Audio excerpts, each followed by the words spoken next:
जो आपने देखा हम उसी के बारे में थोड़ा सा बात करेंगे इस प्रैक्टिकल टॉक में। बट इससे पहले हम शुरू करें, परमेश्वर के वचन को खोल लेते हैं और निकाल लेते हैं the book of Romans chapter 12 versus 1, 2 and 3। Bible को खोल लीजिए, निकाल लीजिए रोमियो की पत्री, उसका 12 अध्याय, उसके 1, 2 और 3 पद को। Okay, I'll be reading for you in English, and I know the little girl is excited, but you may help me tomorrow. मैं इंग्लिश में पढ़ूंगा, आप हिंदी में रोमियो की पत्री का यही खंड देख सकते हैं। I appeal to you therefore, brothers, by the mercies of God, to present your bodies as a living sacrifice, holy and acceptable to God, which is your spiritual worship.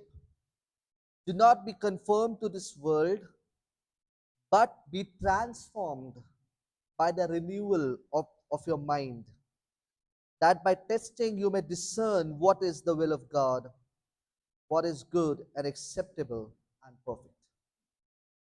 तो ये परमेश्वर का वचन है। परमेश्वर मदद करे कि इसके संदर्भ में आज हम जो विषय के ऊपर मनन करते हैं, जो कि है अनहोलसम एंटरटेनमेंट, यानी ऐसा मनोरंजन जो हमारे चरित्र, व्यवहार और जीवन पर संसारिक एवं बुरा प्रभाव डालता है, उस प्रकार के मनोरंजन का मसीही व्यक्ति का या एक क्रिश्चियन यूथ का क्या रिस्पॉन्स होना चाहिए। Okay, excited, ready? So before I begin, I would like to begin it with this and like this. जो भी मैं बात करूंगा आपसे, थोड़ा सा मुश्किल हो सकता है आपको समझने के लिए, और वो इसलिए कह रहा हूँ मुश्किल हो सकता है बिकॉज ये आपके वर्ल्ड व्यू को, जैसा आप सोचते हैं, जैसा आप विचार करते हैं, उसके विपरीत में हो सकता है। It might affect your world view, it might affect your ideologies, it might affect the way you think and act. तो थोड़ा सा मुश्किल हो सकता है, but I want you to pay attention. और अगर आपके लिए मुश्किल हो और कोई सवाल हो, हमारे पास थोड़ा समय होगा लास्ट में, आप अपने क्वेश्चंस को कर सकते हैं। एंटरटेनमेंट को हम डिफाइन कैसे करते हैं? Okay, you can respond me. Entertainment या मनोरंजन को हम कैसे परिभाषित कर सकते हैं? ओके, जिससे हमें खुशी मिले, something that gives us the pleasure. What else? कुछ और, कोई और परिभाषा? एंजॉयमेंट के लिए, ठीक है। Okay, well, entertainment can be defined in different ways. Some call it as recreation. कुछ लोग कहते हैं कि इससे हमारा मन जो है फ्रेश हो जाता है या हमें रिफ्रेश करता है, हमें तरोताज़ा करता है, फिर से हमें लाइफ को जीने के लिए इनकरेज करता है। कुछ लोग कहते हैं ये हमारा प्लेजर है, आनंद का समय है, जॉय का समय है। कुछ कहते हैं ये हमारे जीवन को और क्या कहते हैं, पर्पसफुल बनाता है। एंटरटेनमेंट अगर नहीं होगा और तो फिर हम पर्पसफुल नहीं बन पाएंगे। कुछ कहता है कि कुछ लोग कहते हैं कि हमारे काम की लाइफ को बैलेंस करता है, ना वर्क लाइफ बैलेंस को मेंटेन करता है। द रियलिटी इज, अगर हम बिब्लिकल पर्सपेक्टिव में देखें, और ये सारा सेशन हम बिब्लिकल पर्सपेक्टिव में ही देखेंगे, बाइबल के दृष्टिकोण से देखेंगे। कारण ये है क्योंकि ये हमारे जीवन से संबंधित है, और हमारे जीवन से संबंधित लास्ट सेशन में हमने देखा था, हमें डिफाइन या हमें कैसे उसको व्यू करना है, कौन बताएगा?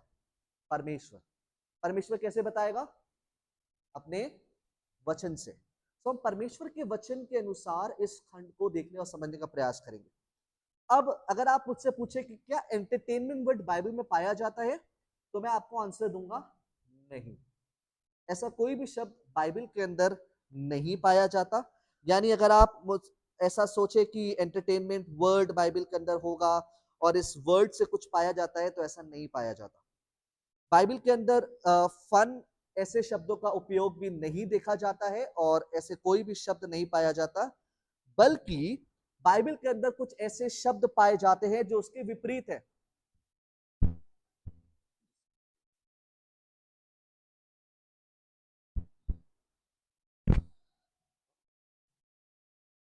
का बैटल शेड जा रहा है। बाइबल में ऐसे शब्द पाए जाते हैं जो उसके ऑपोजिट हैं, जैसे काम करना, मेहनत करना, कुछ ऐसे शब्द जो शायद सुनने में बहुत अच्छे ना लगे।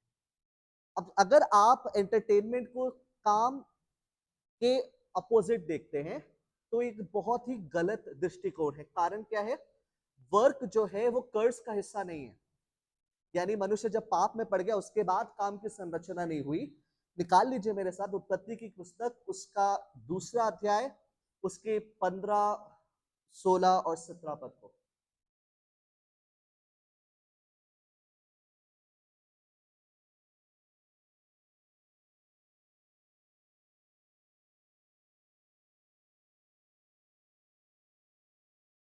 उत्पत्ति 2, 15, 16, 17 कोई हिंदी में पढ़ दे।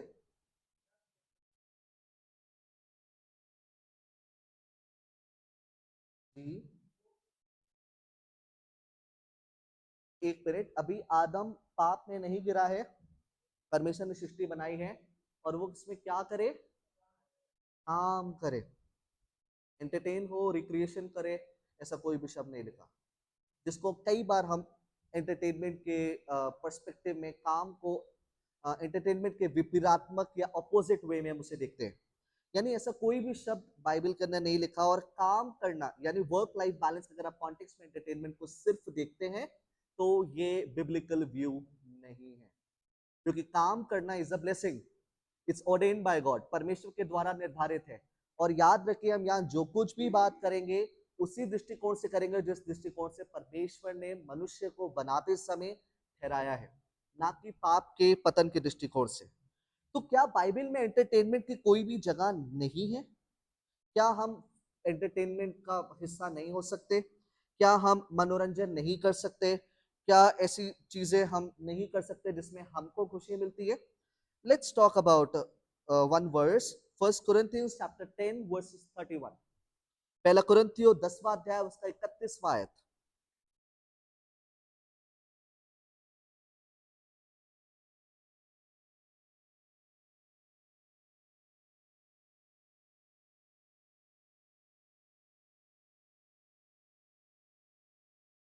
ओके, चाहे खाओ चाहे पियो चाहे जो कुछ करो, किसकी महिमा के लिए करो? परमेश्वर की महिमा के लिए। यानी एवरीथिंग दैट वी डू और we are ought to do must be for the glory of the Lord. अब ये बात कई बार बड़ी अटपटी से लगेगी, सुनने में आपको अजीब सी लग सकती है कि परमेश्वर की महिमा करने के लिए। वाई? क्योंकि एंटरटेनमेंट तो मेरी खुशी के लिए है, एंटरटेनमेंट तो मेरे जीवन को शांत करने के लिए है, एंटरटेनमेंट तो इसलिए है क्योंकि हम काम से आराम पा सकें। रिमेंबर, इस बात को हमेशा याद रखिए कि कभी भी आप अगर एंटरटेनमेंट को इन सारे संदर्भों में देखते हैं तो ये किसी भी तरह से आप बिब्लिकली इसको जस्टिफाई नहीं कर सकते, किसी भी तरह से उसको बाइबल के अनुसार सही नहीं ठहरा सकते। क्योंकि मनुष्य जब पाप में गिरा तो उसका सबसे बड़ा कारण क्या था, या सबसे बड़ा उसका कह सकते हैं the point, the biting point that made Adam and Eve fall into sin was what? क्या था? जब आदम के पास शैतान आया उसे बहकाने के लिए सर्प के रूप में, तो क्या कहा? क्या परमेश्वर ने वाटिका के सारे वृक्षों के फल को खाने को मना किया है? उन्होंने बोला नहीं, ये जो बीच में है इसके लिए मना किया गया है।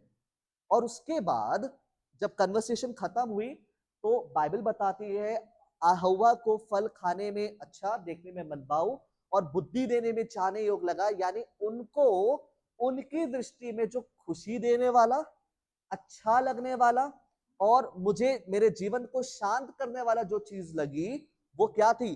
परमेश्वर की आज्ञा नहीं, परमेश्वर की अवआज्ञा। It's not the commandments of the Lord that gave them the pleasure, but it's the disobedience to the commandment of the Lord gave them the pleasure. And that is important. अगर आप एंटरटेनमेंट को इस context से नहीं समझेंगे और सिर्फ self centred context से देखेंगे तो शायद आप कुछ ऐसा कर रहे हैं या कुछ ऐसी दृष्टिकोण से उसे देख रहे हैं जिसमें आपके पास, क्षमा कीजिएगा बहुत स्पष्ट शब्दों में बोलूं, तो बाइबल आधारित दृष्टिकोण नहीं है, और आपके लिए जीवन एक संसारिक दृष्टिकोण या संसारिक आइडियोलॉजीज के अनुसार आप अपने जीवन को देखते हैं। और फिर आपका चर्च आना, कैंप में बैठना, बाइबल स्टडीज को अटेंड करना शायद एक रिलीजियस या ट्रेडिशनल एक्टिविटी हो सकती है, ना कि एक रियलिटी, एक लिविंग गॉड को वर्शिप करने वाला। Let's turn to Second Timothy chapter 3.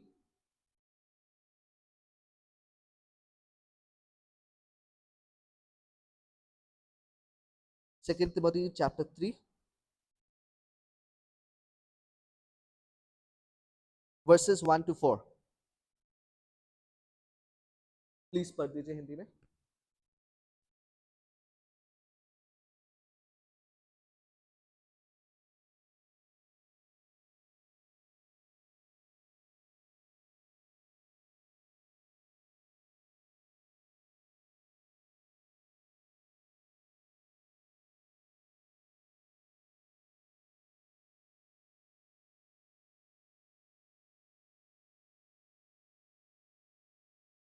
Okay, last verse says there will be the lovers of the pleasure,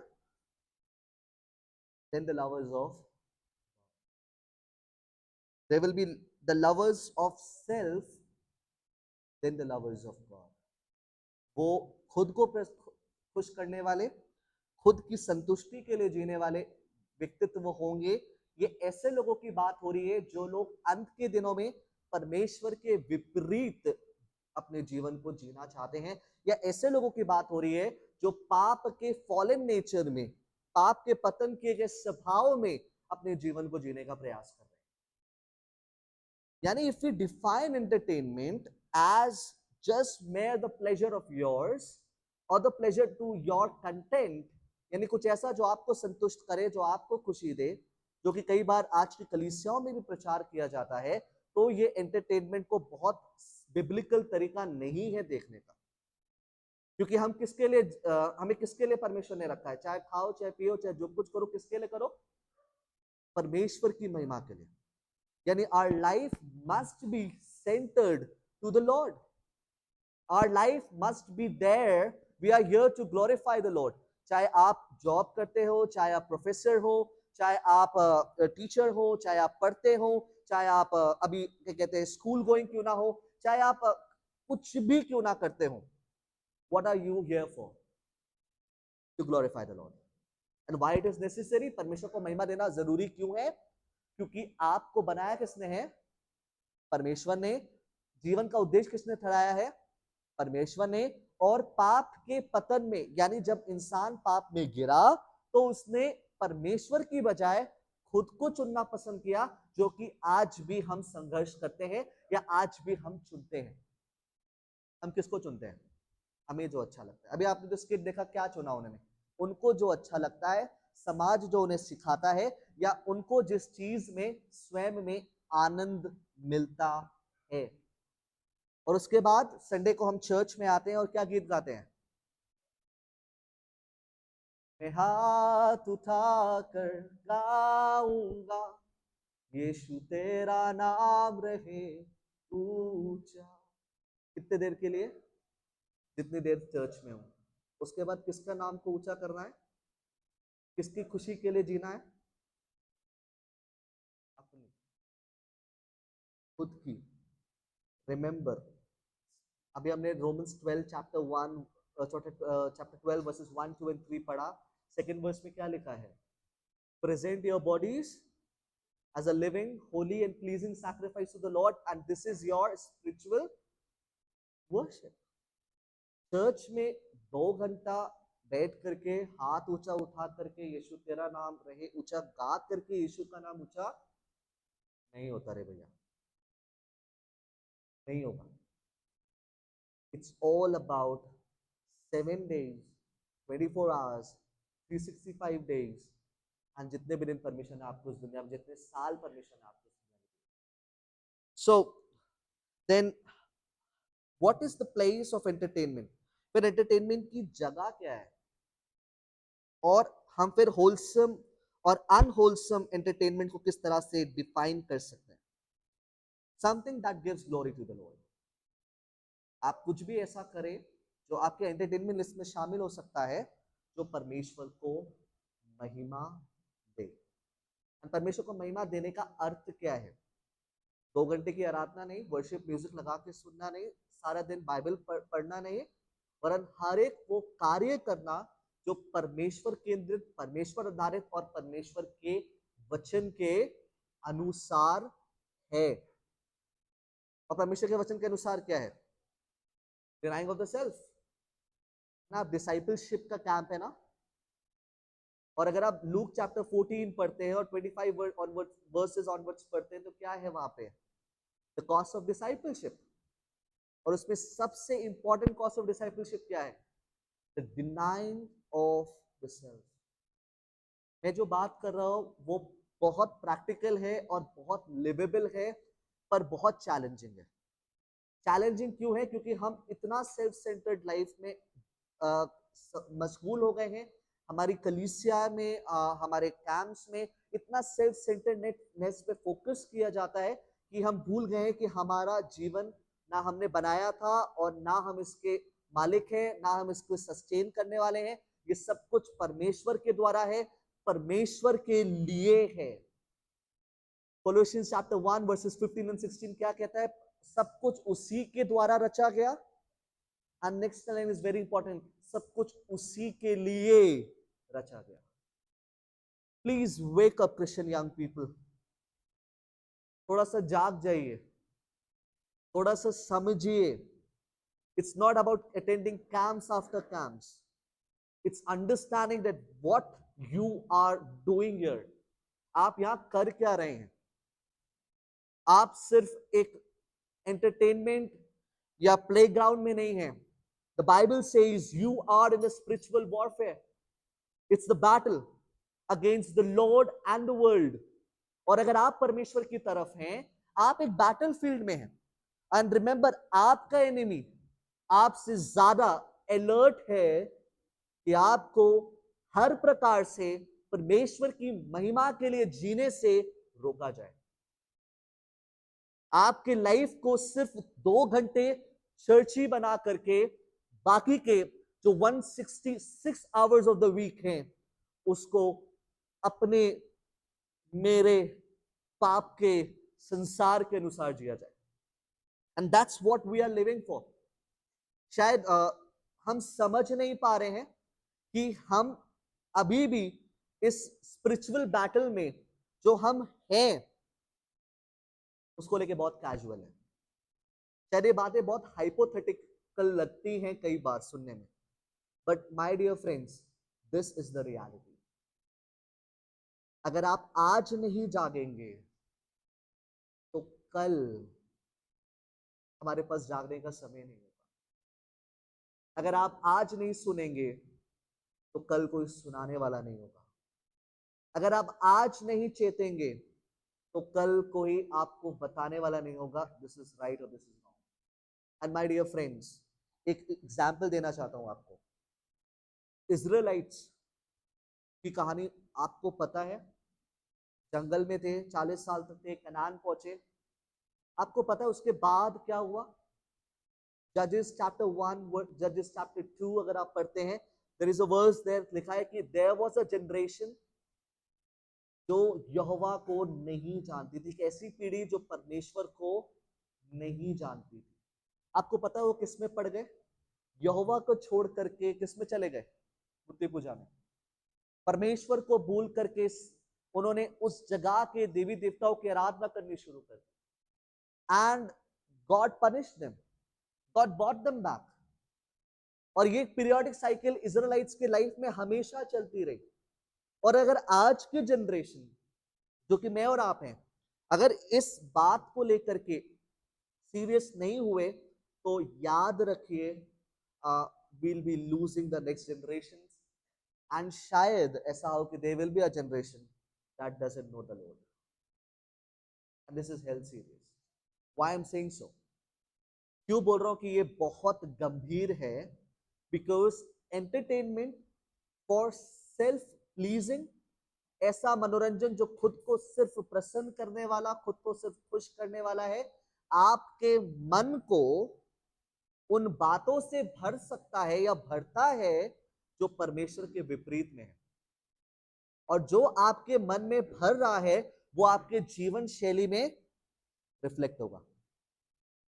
okay, let me give you N illustration. Most of the young people के अंदर एक बहाना होता है, वो हम फ्रेंड सर्कल में थे इसलिए हमारे साथ ऐसा हो गया, वो दोस्त ने बहका दिया, वो रिश्तेदार ने ऐसा बोल दिया, वो कोई हमको समझाने वाला नहीं था। Remember, let's come back to the reality. आप और मैं पाप में पैदा हुए, हमारा स्वाभाविक स्वभाव है पाप करना, अंदर के से ये इच्छा प्रवृत्ति पाई जाती है। अगर आप खरगोश और शेर को रखें और उनके सामने घास और मीट का टुकड़ा रखें, यू विल अंडरस्टैंड जो रैबिट है वो ग्रास को खाने के लिए दौड़ेगा और जो लायन है वो क्या करेगा, मीट को खाने के लिए दौड़ेगा। क्यों?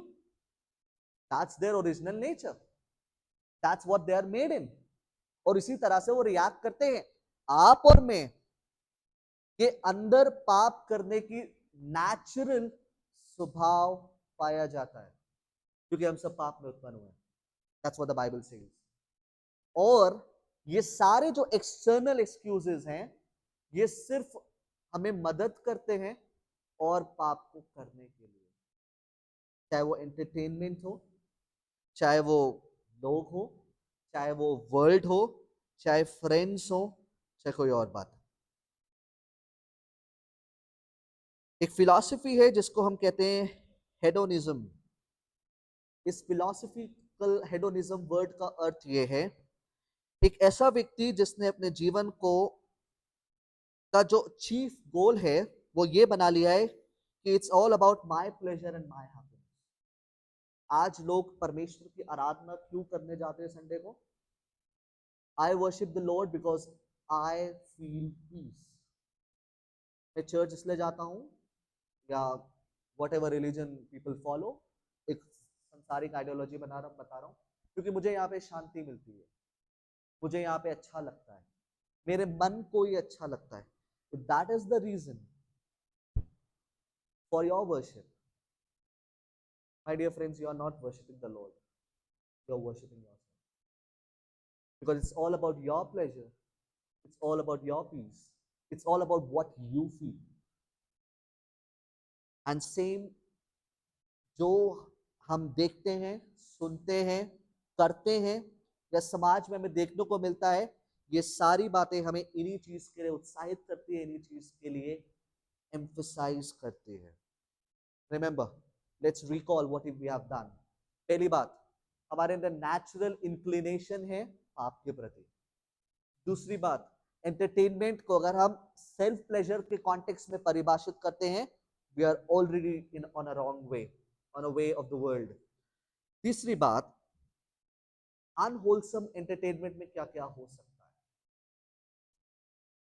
बहुत पहले कहा जाता था टीवी एंड मूवीज, बट अब थोड़ी जगह बदल गई है।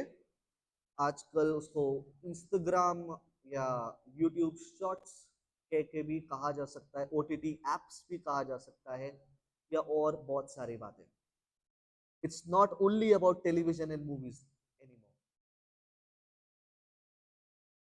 जब आप रील्स को स्क्रॉल करते हैं, I am not asking you to raise the hands, just asking you a question जो आप अपने दिल में खुद ही आंसर खुद को कर सकते हैं। हाउ मेनी टाइम्स आप पसंद करते हैं उन बातों को जो अच्छी हैं, परमेश्वर के वचन से संबंधित हैं, या कुछ ऐसा जो वायलेंस से संबंधित नहीं है, सेक्सुअल इमोरलिटी से संबंधित नहीं है, या वगैरह वगैरह बहुत सारे कारण। जब आप रील्स को स्क्रॉल करते हैं, जब आप छोटे छोटे वीडियो क्लिप्स देखते हैं, what do you prefer watching? आप क्या प्रेफर करते हैं वॉच करना? आप सब करते हो? हम सब रील्स में कितना समय, 15 seconds to 30 seconds to 1 minute से कितना समय हम लगाते हैं उसमें, Nothing good, nothing bad. I'm not talking about that and that right now, but I'm just asking, आप क्या देखना पसंद करते हो? Answer to yourself. आप बिग बॉस जब देखते हो और उसमें जो कंटेंट देखते हो, जब आपस में वो लड़ रहे, एक दूसरे को नीचा दिखा रहे हैं, वायलेंस आप देखते हो, एक दूसरे के खिलाफ स्कीम्स रच रहे हैं, what are you feeding to your mind? आप अपने दिमाग को क्या खिला रहे हो? आप अपने दिमाग में क्या फीड कर रहे हो कि जब चालाकी करने का समय आए तो ऐसे ही करना है, जब झूठ बोलना हो तो कितनी सफाई से और बोल सकते हैं, जब हमें गुस्सा करना हो कितना टैक्टिकली हम गुस्सा करके किसी को डिफेम या फेम कर सकते हैं। जब आप रील्स वॉच करते हो और आप वायलेंट कंटेंट, है ना, कितने लोगों को अगर आप पूछा जाए हाथ उठाने के लिए कितने लोगों को एक्शन मूवीज पसंद है, सब बोलेंगे, mostly boys will gonna raise their hands, वाह उस मूवी में ऋतिक रोशन की क्या बढ़िया बॉडी लग रही थी और उसने कैसे पूरे गुंडों को मारा, मैं भी ऐसे ही करना चाहता हूं। व्हाई? Is it biblical? क्या अपने दिमाग को वायलेंस से फिल करके आप परमेश्वर को महिमा दे रहे हो? और मैं हमेशा अपनी वाइफ को हम लोग डिस्कस करते हैं and we often raise a question, something वो जो बहुत प्रैक्टिकली हमें हेल्प करता है। ऑफ कोर्स हम बिब्लिकल इम्प्लीकेशंस पे और जोर दे सकते हैं, बट एक प्रैक्टिकल बात करते हैं, क्या हम अपने बच्चे को इस चीज को देखने के लिए अलाउ करेंगे? And if the answer comes no, we stop there. In general, अगर आप अपने बच्चे को, फॉर एग्जाम्पल अभी आप लोग यंग हो, आपके कॉन्टेक्स्ट में शायद उतना अप्लाई ना होता, but at least married people can understand that, अगर आप अपने बच्चे को कुछ चीज देखने के लिए अलाउ नहीं कर सकते, how can you watch? And if you are watching, your kids will gonna watch tomorrow as well. तो आप अपने माइंड को फीड किससे कर रहे हो? सेक्सुअल इमोरलिटी से। उस लड़के ने उस लड़की को कैसे पटाया, उसने कैसे प्रपोज किया, उसने कैसे चीट किया, this is what we are learning. How many times we learn about biblical principles of womanhood, biblical principle of manhood, biblical concept of marriages? आज marriages का essence खत्म हो गया है। Literally I'm saying, people just want to marry because they want to marry. There's a social pressure. एक सामाजिक दबाव है, इसलिए आप शादी करना चाहते हैं। Do you want to marry for the glory of the Lord because it's designed by the Lord? Because we don't talk about that. हम उसके बारे में सीखते नहीं, हम सीखते किसके बारे में?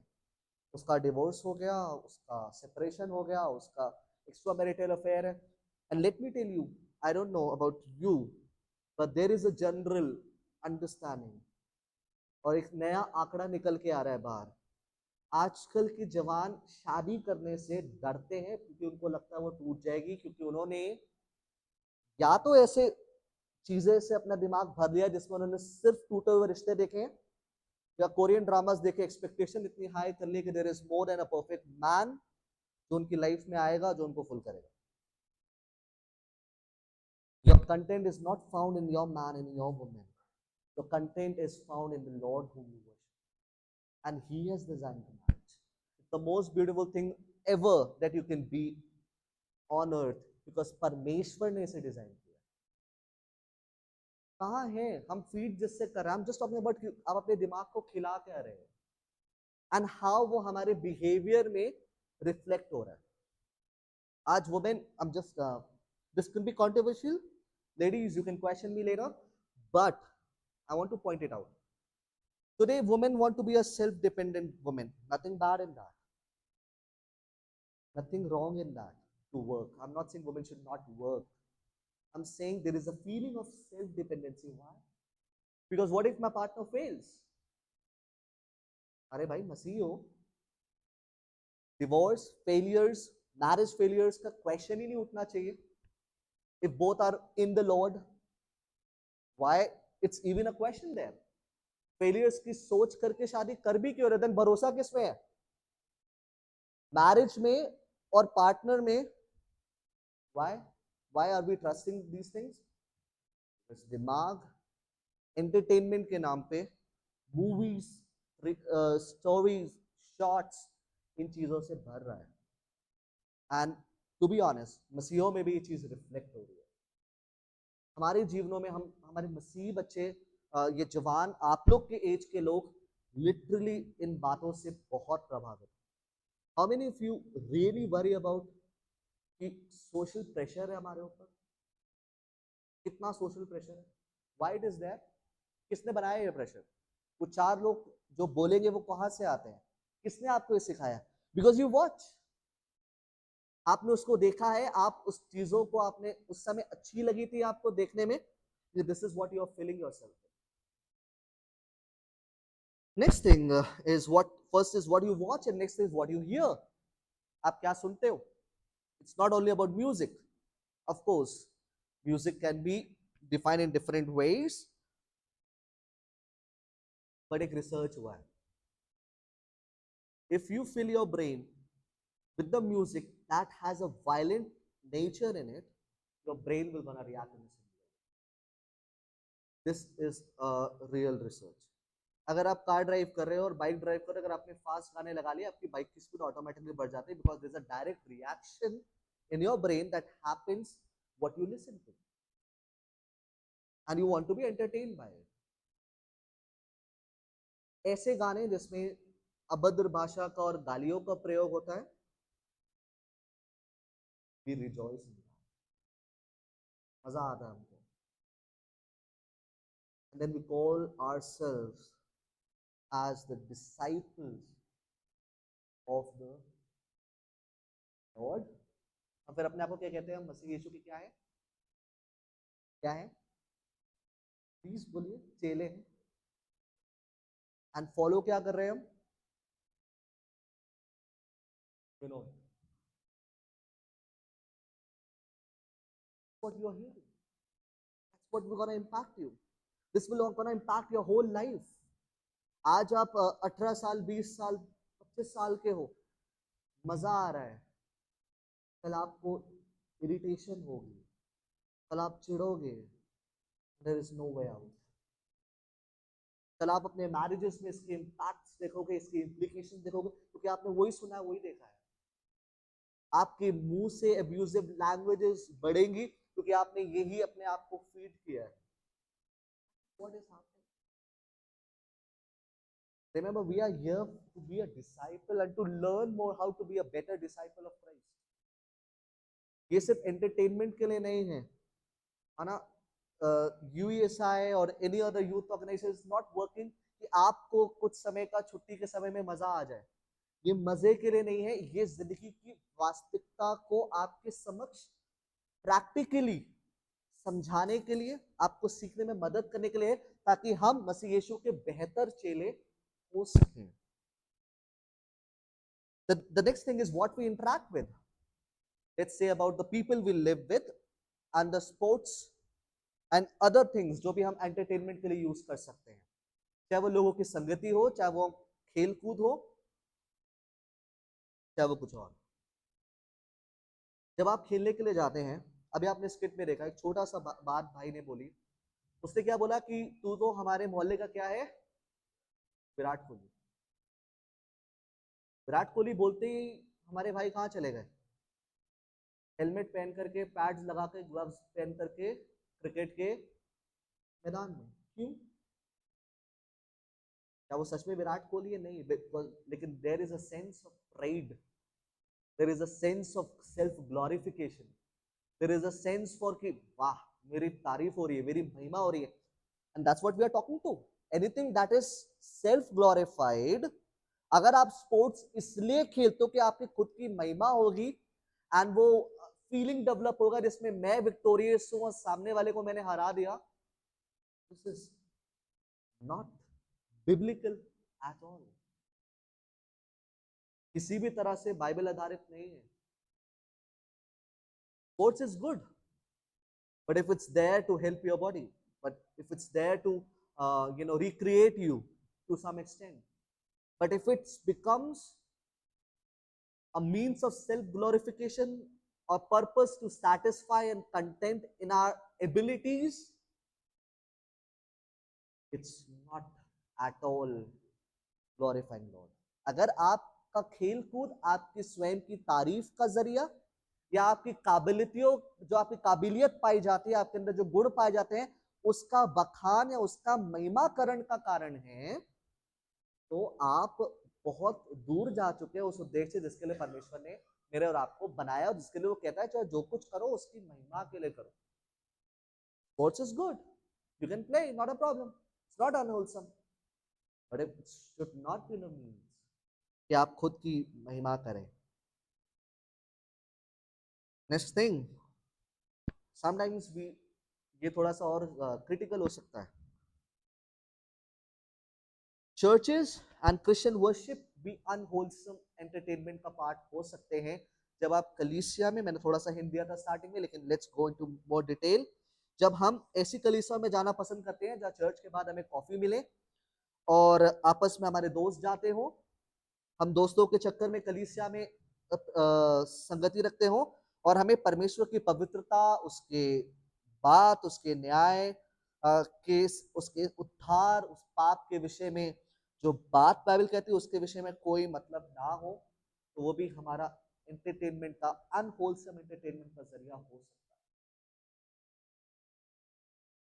मुझे नहीं पता आपने सुना है कि नहीं, but I have heard people saying like this. मैं चर्च इसलिए जाता हूँ ये वाले चर्च में क्योंकि मुझे मजा आता है, यहाँ का म्यूजिक अच्छा है. प्लीज, एंटरटेनमेंट की जगह नहीं है चर्च. और अगर आपका चर्च चुनाव इसलिए है क्योंकि आपको वहां एंटरटेनमेंट मिलता है,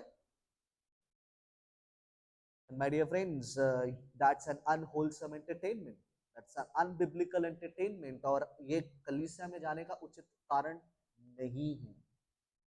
चार्ल्स स्पर्जन कहते हैं church is the hospital to the sinners. और वो ये भी कहते हैं there will be a time when clowns will come and entertain the church.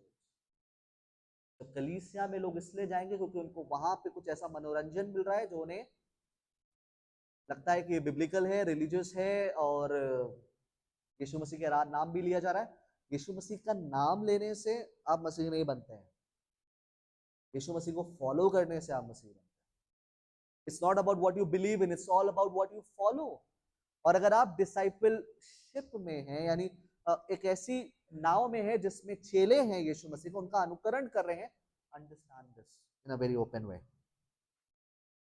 The last thing that we need to take care is कि जब हम कलीसिया के अलावा, जब हम परमेश्वर की आज्ञाओं की अवहेलना करके आत्मिक रीति से परमेश्वर को प्राथमिकता ना दे करके, हो सकता हमारा मनोरंजन किसी भी प्रकार से सेल्फ ग्लोरिफिकेशन का ना हो, लेकिन हो सकता है कुछ ऐसा कर रहे हो जो परमेश्वर को अच्छा ना लगे या परमेश्वर के वचन के विरोध में हो. जैसे संडे को स्पोर्ट्स खेलने के लिए जाना, या दोस्तों के साथ समय बिताना, छुट्टियां बिताने जाना, और ऐसे काम करना जहां पे आप परमेश्वर के दिन, आराधना के दिन को, कैंप्स को, ऐसे दिनों को जब उसके साथ संगति करने के अवसर आपको मिलते हैं, आप उसको इग्नोर करके मेरे मन को जो अच्छा लग रहा है वो करने के प्रयास में जा रहे हैं, वो भी अनहोलसम एंटरटेनमेंट है. Because you are breaking, if you are breaking the Sabbath, you are breaking the fourth commandment. और अगर आप परमेश्वर की को प्राथमिकता नहीं दे रहे, तो जैसा कहता है, बाइबल कहती है, ज्यू ज्यू अंत के दिन में हम बढ़ते जाएंगे, त्यों त्यों और भी इकट्ठा होना ना छोड़ें. Let's grow more into the fellowship. अगर वो सारी बातें हम इग्नोर कर रहे हैं और किसी भी प्रकार के ऐसे एंटरटेनमेंट को एंटरटेन कर रहे हैं, तो भी हम अनहोलसम एंटरटेनमेंट का पार्ट हो सकते हैं. तो व्हाट शैल वी डू? करना क्या चाहिए? मोबाइल हमारे हाथ में है, एडिक्शन हो गया है, गेम्स छूटते नहीं है, बीजीएम हो या पबजी हो या फलाना दिखाना. बिग बॉस में मजा आता है क्योंकि ये सारी बातें उस हमारे पाप में स्वभाव को संतुष्ट करती हैं जिसमें हम पैदा हुए हैं. एक चीज को समझ लीजिए, ये दुनिया हमारी दोस्त नहीं. The world is not our friend. और ना ही दुनिया की सोच या आइडियोलॉजीज हमारी दोस्त है. We are in the world, not of the world. संसार में है, संसार के नहीं. Therefore, our attitude towards the life must not be defined by the world, but be defined by the word. इसलिए हमारा जो जीवन को लेकर सोच और नजरिया है, दुनिया के अनुसार नहीं, वचन के अनुसार निर्धारित होगा। If you are hearing this today, there is a time for repentance. There is a time for you to turn away. एक यू टर्न लेने का समय है, और परमेश्वर ने आज का दिन आपके लिए यू टर्न कर रखा है। Maybe it may not happen very quickly, लेकिन एक निर्णय लेने का दिन हो सकता है जिसमें आप इस बात को समझें कि आज मैं जिन चीजों से अपने दिमाग को भरूंगा वो कल मेरे जीवन शैली को प्रभावित करेंगी, जनरेशन को प्रभावित करेंगी, और मेरे जीवन को उस दिशा की ओर ले जाएगी जो दिशा नीति वचन 14:12 में लिखी है, जिसमें लिखा है, ऐसा भी मार्ग है जो मनुष्य को उचित दिखाई पड़ता है पर उसके अंत में मृत्यु है। You will suffer death in your relationships. You will suffer death in your marriages. You will suffer death spiritually. Because आप सिर्फ एक हाथ ऊंचा करके आराधना करने वाले व्यक्तित्व हो जाएंगे, ना कि सच में परमेश्वर की आराधना करने वाले। You will suffer death in every aspect and every phase and patch of your life, and that is as true as the Lord we worship. ये उतना ही सच्चे है जितना हम परमेश्वर को आराधना करते हैं। Therefore, today is the day to turn away. Today is the day to understand कि मसीह हमारे लिए इस दुनिया में आए ताकि हमारा मेल मिलाप परमेश्वर के साथ वो कराएं, और उन कामों को, उन बातों को हम तवज्जो दें, उन बातों में हम आगे बढ़ सकें जो परमेश्वर ने एक नए जन्म पाए हुए व्यक्ति के लिए तैयार किया। नाउ अंडरस्टैंड, अगर आप आज भी विश्वासी या नया जन्म प्राप्त नहीं किया है, then it's very difficult for you, almost impossible for you to choose between godliness and ungodliness. कि आपका नेचुरल इंक्लिनेशन पाप की तरफ है, लेकिन अगर आप अपने आप को मसीह कहते हैं तो परमेश्वर का पवित्र आत्मा आपकी सहायता के लिए दिया गया है ताकि वो आपको मदद करे, सहायता करे कि आप उस धार्मिकता के मार्गों में, जो मार्ग में आपको परमेश्वर ने चलने के लिए चुना, अलग किया और बुलाया है, वो आपको ले चले। ये प्रैक्टिकली पॉसिबल ऐसे होगा कि आप अपनी कंपनीज को, अपने फ्रेंड सर्कल्स को आप रीइवैल्यूएट कीजिए। आप किन के साथ सहभागिता रखते हैं उसको रीइवैल्यूएट कीजिए। आपको दुनिया में सुसमाचार सुनाना है, रिश्ते रखने लोगों से, उसके लिए कोई मनाही नहीं, बट वो रिश्ते अगर हमारे जीवन उनकी आइडियोलॉजी से चलने लगे तो शायद हमें सुसमाचार सुनने की फिर से आवश्यकता है। Therefore, check the surroundings that you are in. अगर आप पेरेंट हैं और आपके बच्चे को अगर आप सही मार्गों में रखना चाहते हैं, और अगर बच्चे अभी भी छोटे हैं, इवैल्यूएट योरसेल्फ कि आप उनके सामने किस प्रकार का लाइफस्टाइल रख रहे हैं। अगर आप रात में 12 बजे तक मूवी देखेंगे और उससे अपने दिमाग को भरेंगे और वो आपके फैमिली वैल्यूज में रिफ्लेक्ट होगा, आपके बच्चे भी वही करेंगे। That's as natural, उसमें कुछ भी अननेचुरल नहीं। लेकिन अगर आप चूज करते हैं, no, there will be a time that we're gonna spend as a family with the Lord, then it will change a lot of things. वो biblical reading हो सकती है, biblical music हो सकता है. There are a lot of sources that you can do. You can spend time with your family, talk with one another, discuss lifestyle, discuss biblical worldview with them. A lot of things you can do together as a family. And most of you, since you are not married, you check your friend circle, check what you're watching. I'm not saying not to watch, but check what you're watching. Be cautious what you're feeding your mind with.